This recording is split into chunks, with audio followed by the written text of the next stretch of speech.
The morning sun cast long shadows across the concrete airfield at Naval Air Station Oceana as Lieutenant Sarah Martinez stepped out of the transport vehicle. Her boots hit the tarmac with a confident stride that had taken her 4 years at the Naval Academy and 2 years of flight training to perfect. At 26, she was one of the youngest helicopter pilots in her squadron, and the only woman among 12 aviators stationed at this particular forward operating base. Sarah had always known she would serve her country. Growing up in a small Texas town where her father worked as a mechanic and her mother taught elementary school, military service seemed like the natural path to something greater. Her older brother had joined the Army straight out of high school, but Sarah wanted to fly. She wanted to soar above the chaos and bring people home safely. The base buzzed with activity as Marines loaded equipment onto various aircraft. Sarah's assignment was clear: provide air support and medical evacuation services for a joint operation in a region where tensions had been escalating for months. Intelligence reports suggested that hostile forces had been moving weapons and personnel through the area, and American forces needed eyes in the sky. Captain Derek Morrison watched from across the flight line as Sarah conducted her pre-flight inspection. At 38, Morrison had seen more combat than most officers his age, and he carried himself with the rigid bearing of someone who believed discipline was the foundation of military effectiveness. His weathered face showed the strain of multiple deployments, and his gray eyes held a coldness that made junior officers nervous. Morrison had strong opinions about women in combat roles. He had lost good men in firefights, and in his mind, introducing women into these situations created unnecessary complications. He saw Sarah's presence as a political statement rather than a tactical asset, and he made no effort to hide his disapproval. As Sarah completed her inspection of the UH-60 Black Hawk helicopter, she noticed Morrison approaching. His expression was stern and his pace deliberate. Behind him walked two of his subordinates, both sergeants who seemed to share their captain's skeptical attitude toward female service members. "Lieutenant Martinez," Morrison called out as he reached her aircraft. His voice carried the authority of command, but there was an edge to it that suggested this would not be a routine briefing. Sarah straightened and offered a proper salute. "Good morning, Captain. The aircraft is ready for today's mission." Morrison did not return the salute immediately. Instead, he circled the helicopter slowly, running his hand along the fuselage as if conducting his own inspection. "I've been reviewing the mission parameters," he said without looking at her. "This operation requires precision and steel nerves. We cannot afford any mistakes." "Understood, sir. I have over 300 flight hours in combat zones, and my record speaks for itself." Morrison finally stopped in front of her, his eyes narrowing. "Your record shows training flights and transport missions. Today we're going into hostile territory where people will be shooting at us. This is not a training exercise." Sarah felt her jaw tighten, but she maintained her composure. "I am fully qualified for this mission, Captain. My training has prepared me for exactly these circumstances." The tension on the flight line was becoming noticeable. Other personnel had begun to slow their work, sensing the confrontation developing between the captain and the lieutenant. Morrison's sergeants flanked him, their body language suggesting they were prepared to support whatever their commanding officer decided to do. "Qualification on paper is different from performance under fire," Morrison continued. "I have serious concerns about your ability to handle the stress of combat operations. Perhaps you would be better suited to transport duties away from the action." Sarah's hands clenched into fists at her sides. She had faced this type of questioning before, but never so directly and never in front of other service members. Every fiber of her being wanted to respond with anger, but she knew that would only prove Morrison's point in his mind. "Captain, with respect, I have been assigned to this mission by higher command. I am ready to execute my duties as ordered."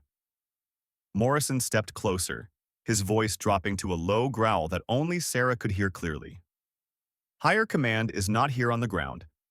I am responsible for the lives of everyone on this operation. If I determine that a particular pilot represents a risk to mission success, I have the authority to make changes." The conversation had reached a critical point. Sarah realized that Morrison was not simply expressing concerns about her abilities. He was actively trying to remove her from the mission. His prejudice against women in combat was overriding his judgment as an officer. Chief Petty Officer Marcus Thompson had been watching the exchange from a distance while supervising the loading of medical supplies onto another aircraft. At 34, Thompson was a Navy SEAL with 12 years of service and 4 combat deployments under his belt. He had earned his reputation as a steady, reliable operator who could be counted on in the most dangerous situations. Thompson had worked with female service members throughout his career, including several who had saved his life in combat. He judged people by their actions and competence, not by their gender. As he watched Morrison's confrontation with Lieutenant Martinez, he recognized the unfairness of the situation. The SEAL had been observing Sarah's preparations all morning.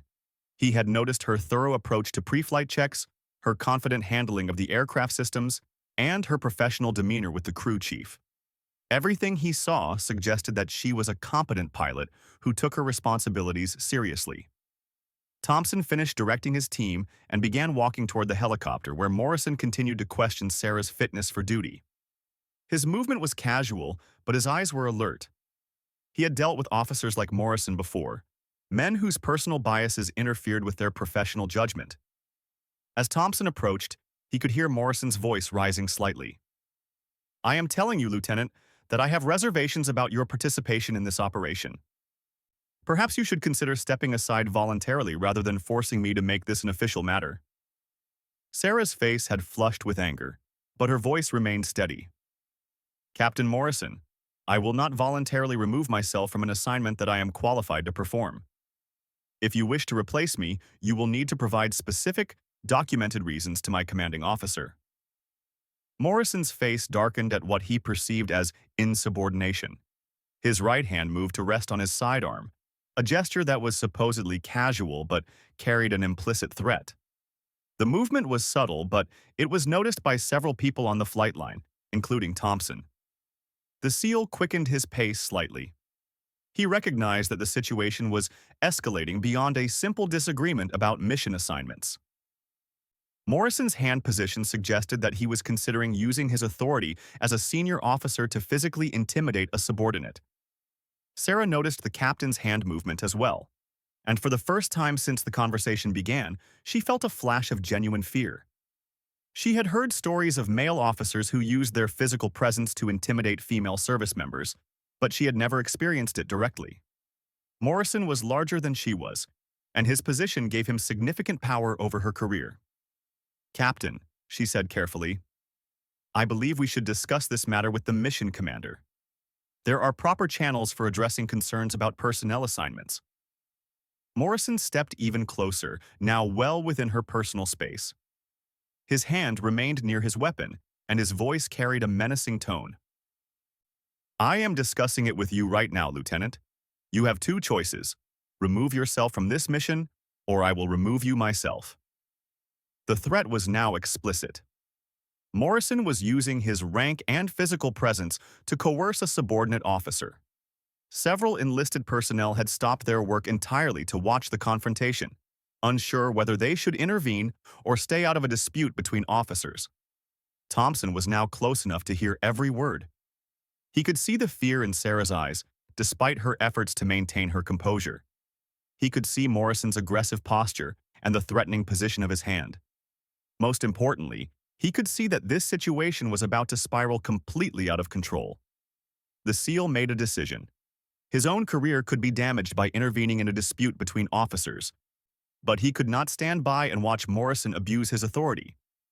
Thompson had sworn an oath to defend the Constitution and protect his fellow service members, and that oath did not include exceptions for gender or rank.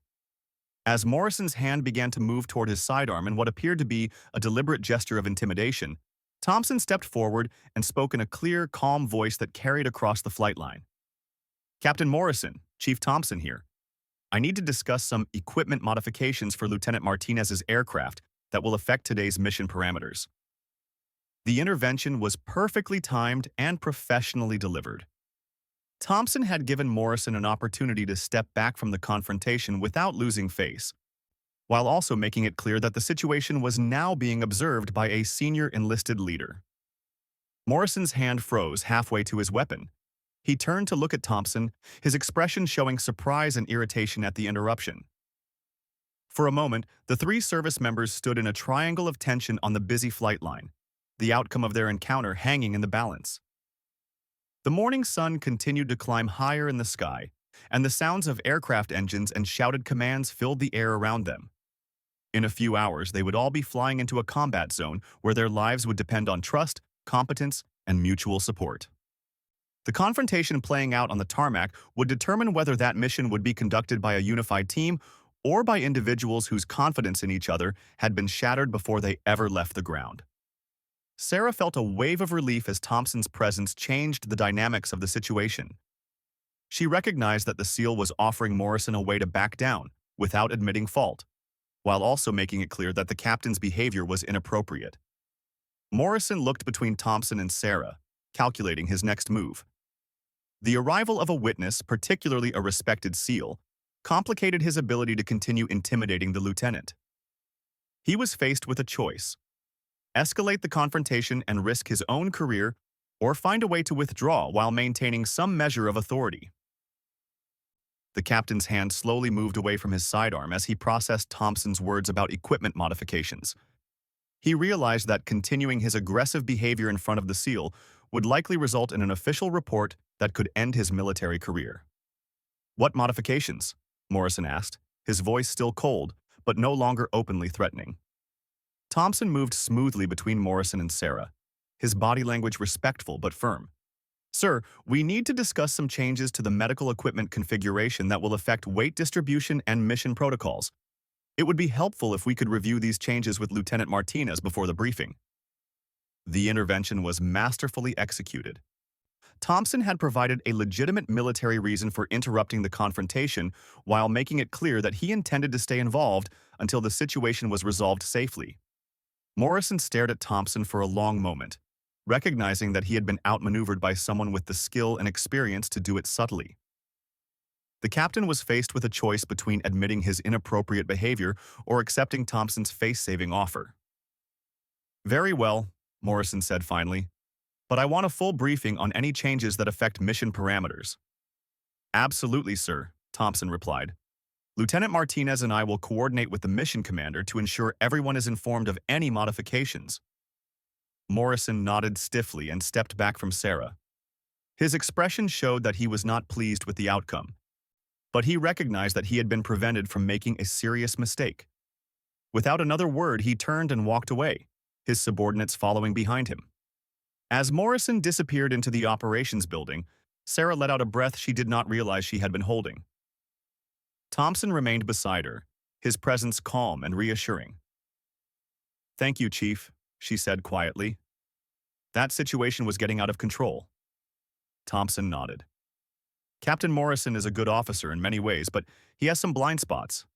You handled yourself well, Lieutenant. Do not let his attitude affect your confidence in your abilities." Sarah looked at the SEAL with gratitude and respect. She realized that Thompson had risked his own career to protect her from Morrison's intimidation. "I appreciate your intervention, Chief. I know you did not have to get involved." "Actually, I did," Thompson replied. "We are all on the same team here, and that means looking out for each other." Morrison forgot that for a moment, but hopefully he will remember it before we launch today. The crisis had passed, but its effects would ripple through the remainder of their mission preparations. Sarah now knew that she had at least one ally on the base, while Morrison had been forced to confront the consequences of his prejudice. Thompson had demonstrated the kind of leadership that transcended rank and gender, focusing instead on competence and mutual respect. As the morning progressed toward the mission briefing, each of them would carry the memory of this encounter into the challenges that lay ahead. In a few hours, they would be flying into hostile territory where their survival would depend on trust and cooperation. The events on the flight line had tested those bonds before they ever faced enemy fire. 2 hours after the confrontation on the flight line, the mission briefing room filled with the low murmur of voices as personnel took their seats. The room smelled of strong coffee and the lingering traces of cigarette smoke from previous briefings. Maps covered the walls, marked with red circles indicating hostile activity and blue symbols showing friendly force positions. Major Rebecca Hayes, the mission commander, stood at the front of the room reviewing her notes. At 42, she was a decorated officer with extensive combat experience in multiple theaters of operation. Her reputation for fairness and tactical expertise had earned her the respect of both officers and enlisted personnel throughout the base. Hayes had been informed about the morning's incident between Captain Morrison and Lieutenant Martinez by the Operations Sergeant Major, who had witnessed the confrontation from a distance. The Major knew she would need to address the situation carefully to prevent it from affecting mission effectiveness. As the briefing began, Hayes outlined the mission parameters with clinical precision. Intelligence indicated that a high-value target had been moving weapons shipments through a mountainous region approximately 60 miles from their current position. The mission required multiple aircraft working in coordination. Sarah's helicopter would provide overwatch and medical evacuation capability, while Morrison's ground team would conduct reconnaissance and, if necessary, direct action against the target. Sarah sat in the front row, taking detailed notes on frequencies, checkpoints, and emergency procedures. She had prepared extensively for this type of mission, studying the terrain maps and weather reports until she could visualize every detail of their planned route. Her confidence in her abilities remained strong despite Morrison's earlier intimidation. Morrison sat 3 rows behind Sarah, his arms crossed and his expression revealing nothing. He had spent the time since their confrontation reviewing personnel files and mission requirements, searching for any legitimate reason to have Martinez removed from the operation. He found none, but his reservations about female personnel in combat roles remained unchanged. Chief Thompson sat along the side wall with the other senior enlisted personnel. His attention was focused on the mission details, but he remained aware of the tension between Morrison and Martinez. He knew that unresolved conflicts between team members could prove deadly in combat situations. Major Hayes concluded the tactical briefing and moved to personnel assignments. Lieutenant Martinez will pilot Hawk 27, providing aerial reconnaissance and standing by for medical evacuation missions. Captain Morrison will lead Ground Team Alpha, conducting surveillance and intelligence gathering in the target area. She paused and looked directly at both officers. This mission requires seamless coordination between air and ground elements. Personal conflicts have no place in combat operations. If anyone has concerns about working with their assigned teammates, address them now. Morrison shifted in his seat but said nothing. Sarah met the Major's gaze and nodded her understanding. Thompson watched both of them carefully, noting Morrison's reluctance and Sarah's determination. Very well, Hayes continued. Weather window opens at 1400 hours. All personnel will be in position by 1330. Questions? Sergeant First Class Maria Rodriguez, Morrison's communications specialist, raised her hand. Ma'am, what are the rules of engagement if we encounter civilian personnel in the target area? Hayes addressed the question thoroughly, emphasizing the importance of positive target identification and minimizing civilian casualties. As she spoke, Sarah found herself studying Morrison's reaction to having a female soldier on his team. Rodriguez was an experienced operator with multiple deployments, but Sarah wondered if Morrison applied the same skepticism to all female personnel, or if his attitude toward her was uniquely hostile. The briefing concluded with standard reminders about communication protocols and emergency procedures. As personnel began filing out of the room, Major Hayes called out to Morrison and Sarah. Captain Morrison, Lieutenant Martinez, remain behind for a moment. The room emptied except for the 3 officers. Hayes waited until the door closed before speaking. I was informed about this morning's incident on the flight line, she began, her voice carrying the authority of command. I want to be very clear about my expectations for today's mission. Morrison straightened in his chair. Ma'am, I simply expressed concerns about mission-critical personnel assignments. You questioned Lieutenant Martinez's qualifications based on her gender, Captain. That crosses the line from professional concern into discrimination. Hayes turned to Sarah. Lieutenant, do you feel confident in your ability to perform today's mission? Yes, ma'am, completely confident. Hayes nodded. Captain Morrison, Lieutenant Martinez has an exemplary record and is fully qualified for this assignment. Your personal opinions about women in combat will not interfere with mission execution. Is that understood? Morrison's jaw tightened, but he responded appropriately. Understood, ma'am. Outstanding. Lieutenant Martinez, Captain Morrison's ground team may require emergency extraction today. When that call comes, you will respond immediately regardless of any personal animosity that may exist between you. Sarah met Morrison's eyes for the first time since the morning confrontation. I will bring everyone home safely, ma'am. That is my job.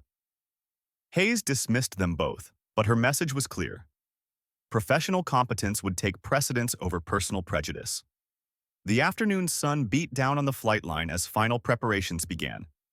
Sarah conducted another thorough pre-flight inspection while her crew chief, Petty Officer Jake Wilson, loaded medical supplies and additional fuel tanks.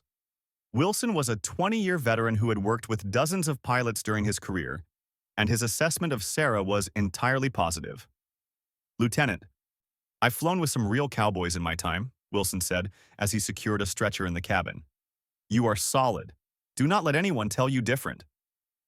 His words carried weight because Wilson had a reputation for brutal honesty about pilot capabilities.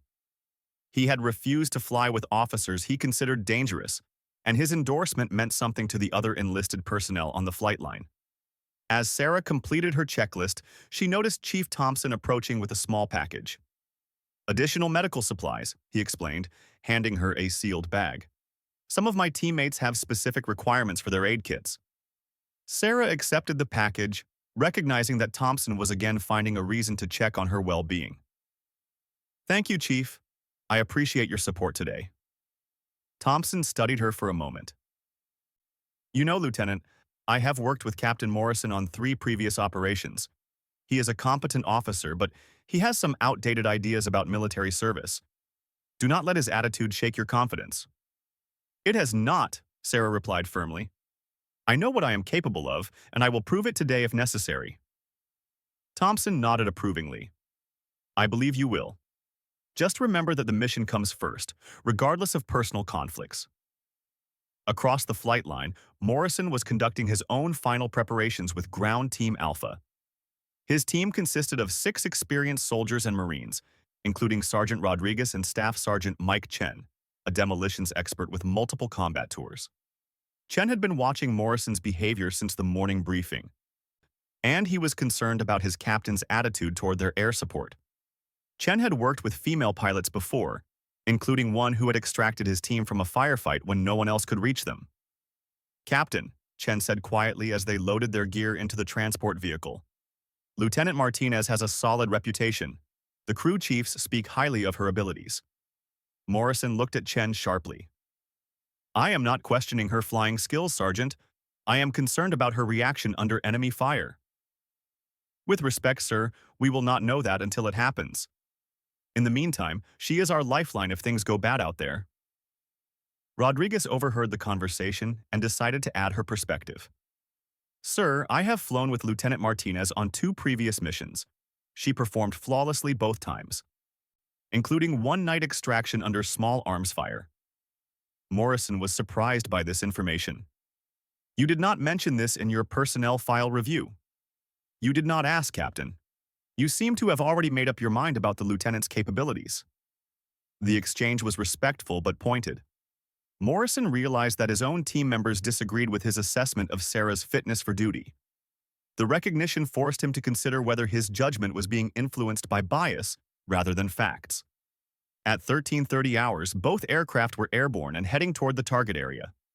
Sarah's helicopter flew a mile behind Morrison's transport, maintaining visual contact while staying far enough back to avoid presenting a single target to ground-based threats. The landscape below them was rugged and mountainous, with deep valleys and rocky outcroppings that could hide enemy positions. Sarah studied the terrain carefully, identifying potential landing zones and escape routes that might be needed if the mission encountered problems. Morrison's voice crackled over the radio as his team reached the insertion point. Hawk 2-7, Ground Team Alpha is beginning infiltration. Estimate 30 minutes to reach observation position. Copy, Ground Team Alpha. Hawk 2-7 is maintaining overwatch pattern. Weather remains clear with good visibility. Sarah's voice was calm and professional, showing no trace of the morning's tension. Morrison found himself grudgingly impressed by her radio discipline and situational awareness. For the next hour, the mission proceeded according to plan. Morrison's team reached their observation post and began gathering intelligence on the target area. Sarah maintained a precise flight pattern that kept her aircraft positioned for rapid response while staying clear of potential threats. The target turned out to be a vehicle convoy moving weapons through the mountain passes. Morrison's team provided detailed intelligence while Sarah relayed information to higher command. The coordination between air and ground elements was seamless, exactly as Major Hayes had demanded. Then the situation changed dramatically. All stations, this is Ground Team Alpha. We have been compromised. Taking fire from multiple positions. Require immediate extraction. Morrison's voice carried the tension of combat, but he remained professional and clear. Sarah immediately turned her aircraft toward the team's position, her crew chief preparing medical equipment for potential casualties. Ground Team Alpha, Hawk 27 is inbound. Estimate 2 minutes to your position. Can you reach extraction point Bravo? Negative. Enemy forces are between us and Bravo. We need pickup at our current location. Sarah studied the terrain around Morrison's position. The area was extremely challenging for helicopter operations, with steep slopes and limited maneuvering room. Enemy fire would make the approach even more dangerous. Ground Team Alpha, be advised that pickup at your current location is extremely hazardous. Recommend movement to alternate extraction point. Hawk 27, we have wounded personnel who cannot be moved. Request immediate extraction at current location. Sarah felt her heart rate spike as she processed the information. Morrison's team was pinned down with casualties, and they needed her to perform one of the most difficult helicopter operations possible under enemy fire. This was the moment Morrison had questioned that morning. This was the test that would determine whether his concerns about her capabilities were justified or whether they were simply the product of outdated prejudice. Sarah took a deep breath and keyed her microphone. Ground Team Alpha, Hawk 27, is coming in hot. Mark your position with smoke and prepare for immediate pickup. She pushed the helicopter into a steep descent toward Morrison's position, knowing that the next few minutes would determine not only the outcome of the mission, but also the future of her military career. Below her, Morrison huddled behind a rocky outcropping with his team as enemy bullets snapped through the air around them. Rodriguez had been hit in the shoulder, and Chen was applying pressure to a leg wound. They were trapped in hostile territory with limited ammunition and no way out except the helicopter that Morrison had tried to remove from the mission that morning. As Sarah's aircraft dropped toward the mountainside landing zone, Morrison realized that his prejudice against female personnel might have cost his team their only chance at survival. The pilot he had questioned was now his lifeline, and her skill and courage would determine whether his soldiers lived or died. The irony was not lost on him as he watched the helicopter approach through a storm of enemy gunfire, piloted by the woman whose competence he had questioned just hours earlier. The mountain air filled with the harsh staccato of automatic weapons fire as Sarah brought her helicopter into a steep, aggressive approach toward Morrison's position. Bullets sparked off the rocky terrain around the landing zone, and she could see muzzle flashes from enemy positions hidden among the boulders and scrub brush on the surrounding slopes. Taking fire from multiple positions, her crew chief, Petty Officer Wilson, reported over the intercom. Enemy forces approximately 200 meters upslope and 300 meters to the east. Sarah's training took over as she maneuvered the aircraft through the hostile fire. Every instinct told her to abort the approach and seek a safer landing zone, but Morrison's team had wounded personnel who could not be moved. She was their only hope for survival. Ground Team Alpha, I have visual on your position. Popping smoke to mark the landing zone now. Morrison pulled the pin on a smoke grenade and threw it into the small clearing where they had taken cover. Purple smoke billowed up from their position, providing Sarah with a precise reference point for her landing approach. The landing zone was barely large enough for the helicopter, surrounded by jagged rocks and steep slopes that left no margin for error. Sarah had practiced similar approaches during training, but never under enemy fire with lives hanging in the balance. As the helicopter descended, enemy fire intensified. Morrison could hear bullets striking the aircraft's fuselage, and he watched Sarah fight to maintain control as the helicopter bucked and shuddered from impacts. Multiple hits to the tail section, Wilson reported. Control surfaces are responding, but we are losing hydraulic pressure. Sarah felt the aircraft becoming sluggish in her hands as damaged systems struggled to respond to her inputs. The helicopter was still flyable, but the damage was affecting its handling characteristics. She would have one chance to get this right. Morrison watched the helicopter's approach with a mixture of awe and guilt.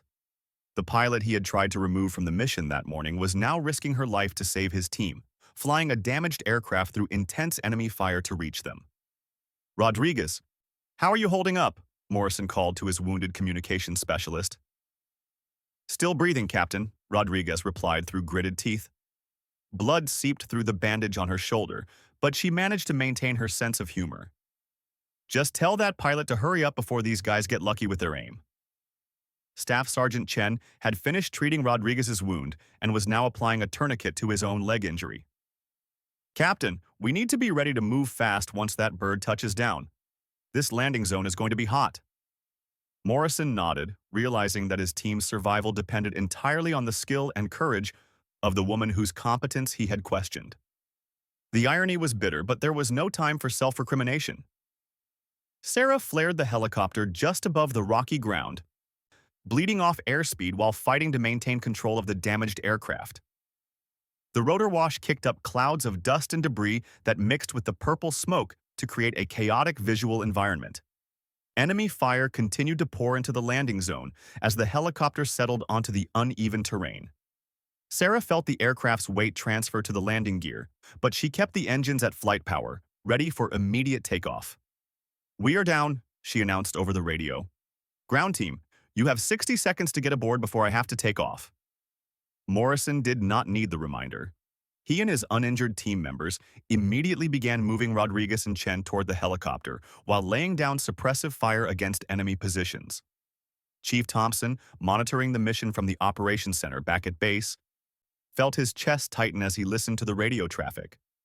He knew that Sarah was performing one of the most dangerous helicopter operations possible, and her success would prove once and for all that Morrison's doubts about her capabilities were unfounded. Wilson kicked open the helicopter's side door and began pulling wounded personnel aboard, while Morrison and the other soldiers provided security. Enemy bullets continued to snap through the air around them, but Sarah held the aircraft steady despite the ongoing damage it was sustaining. "RPG!" Chen shouted, pointing to a figure on the hillside who was preparing to fire a rocket-propelled grenade at the helicopter. Morrison turned his rifle toward the threat and fired a rapid burst of rounds that dropped the enemy soldier before he could launch his weapon. The captain's marksmanship had just saved everyone aboard the helicopter, including the pilot he had tried to have removed from the mission. "All personnel aboard," Wilson reported as he pulled the last team member into the cabin. "We are ready for immediate departure." Sarah did not wait for confirmation. She pulled collective pitch and pushed the cyclic forward, lifting the helicopter off the rocky ground and accelerating away from the landing zone as fast as the damaged aircraft would allow. Enemy fire followed them as they climbed away from the mountainside, but Sarah's aggressive maneuvering and the helicopter's speed made them a difficult target. Within minutes, they were clear of the immediate threat and heading back toward base. "All stations, this is Hawk 2-7. Ground Team Alpha has been successfully extracted. We have 2 wounded personnel requiring immediate medical attention. Request priority landing and medical team standing by." Major Hayes responded immediately from the operations center. "Hawk 2-7, medical team is standing by. You are cleared for direct approach to the base hospital helipad." As they flew towards safety, Morrison moved forward in the cabin to where he could see Sarah in the pilot's seat. She was focused entirely on flying the damaged helicopter, her hands steady on the controls despite the stress of the mission. Morrison realized that he owed this woman an apology and much more. She had risked her life to save his team without hesitation, despite his earlier treatment of her. Her skill and courage had been beyond question, and his doubts about women in combat roles had been proven completely wrong. "Lieutenant Martinez," Morrison called over the noise of the engines. Sarah glanced back at him while maintaining her focus on flying. "Yes, Captain?" "Outstanding performance today. You saved my team's lives." Sarah nodded but did not respond immediately. She was still concentrating on getting everyone safely back to base, but Morrison's acknowledgement meant something to her. The helicopter landed at the base hospital 25 minutes later, where medical personnel immediately began treating Rodriguez and Chen. Both soldiers would recover fully from their injuries, thanks to Sarah's successful extraction and the medical team's quick response. As the engines wound down and the rotor blades stopped turning, Morrison approached Sarah as she completed her post-flight checklist. Wilson was already examining the damage to the aircraft, which included multiple bullet holes and significant hydraulic leaks. "Lieutenant," Morrison said quietly, "I owe you an apology for this morning. My behavior was unprofessional and wrong." Sarah looked at him carefully, trying to gauge his sincerity. She had earned his respect through her actions, but she needed to know that his attitude had truly changed. "Captain, I appreciate your words. But what matters to me is whether you will treat other female service members with the same respect you would show male personnel." Morrison nodded. "You have my word on that. Today, I learned that competence and courage have nothing to do with gender. I will not make that mistake again." Chief Thompson appeared beside them, having rushed from the operations center as soon as the helicopter landed. He had monitored the entire mission and knew exactly what had transpired in the mountains. "Hell of a job, Lieutenant," Thompson said with genuine admiration. "That was some of the finest helicopter flying I have ever witnessed." Sarah smiled for the first time since the mission began. "Thank you, Chief. It was a team effort." Thompson turned to Morrison. "Captain, I hope today's mission has given you a new perspective on the capabilities of our female service members." Morrison met Thompson's gaze directly. "It has, Chief. Lieutenant Martinez proved today that skill and courage are what matter in combat, nothing else." The three of them stood together on the hospital helipad, their earlier conflict now resolved through shared experience and mutual respect. Morrison had learned that his prejudices were not only wrong but potentially dangerous. Sarah had proven her capabilities under the most demanding circumstances possible. Thompson had demonstrated the kind of leadership that brought out the best in everyone around him. As news of the successful mission spread throughout the base, other personnel approached to congratulate Sarah on her performance. Her actions had not only saved Morrison's team, but also helped change attitudes about women in combat roles throughout the unit. Later that evening, Major Hayes called all three of them to her office for a mission debrief. She had already received preliminary reports about the extraction and wanted to document the details for higher command. "Lieutenant Martinez," Hayes began, "your performance today was exceptional. Flying a damaged aircraft into a hot landing zone under enemy fire requires the highest level of skill and courage. You exemplified the best traditions of military aviation." Sarah felt a surge of pride at her commanding officer's recognition. "Thank you, ma'am. I was doing my job, bringing our people home safely." Hayes turned to Morrison. "Captain, I understand there was an evolution in your thinking about personnel assignments during today's mission." Morrison straightened in his chair. "Yes, ma'am. I allowed personal bias to cloud my professional judgment. Lieutenant Martinez proved today that competence is what matters, not gender. I was wrong to question her fitness for duty." "I am glad you learned that lesson, Captain. Moving forward, I expect all personnel assignments to be based solely on qualifications and mission requirements." Hayes concluded the debrief with commendations for everyone involved in the successful mission. Sarah would receive a formal recognition for her actions, while Morrison would undergo additional training on leadership and equal opportunity principles. As they left the Major's office, Morrison stopped Sarah in the hallway. "Lieutenant, I know my apology this afternoon was not enough to make up for my behavior this morning. If there is anything I can do to support your career going forward, please let me know." Sarah considered his offer carefully. "Captain, the best thing you can do is ensure that other female service members are judged by their abilities, not by outdated stereotypes. Help create an environment where everyone can serve to their full potential." Morrison nodded. "You have my commitment on that." Chief Thompson, who had been waiting nearby, joined their conversation. "You know, this whole situation reminds me why I love serving with the military's finest. When it comes down to it, we are all on the same team." The three of them walked together toward the exit, their relationship fundamentally changed by the day's events. Morrison's prejudice had been replaced by respect and understanding. Sarah had proven her capabilities under the most demanding circumstances. Thompson had demonstrated the kind of leadership that brought out the best in everyone. As they stepped out into the evening air, the sounds of a busy military base surrounded them. Aircraft engines roared in the distance. Personnel moved between buildings carrying out their duties, and the flag flew proudly above the operations center. Sarah looked up at the stars beginning to appear in the darkening sky and reflected on the day's events. She had faced discrimination and overcome it through competence and courage. More importantly, she had helped change the mind of an officer whose attitudes could have affected the careers of many other women.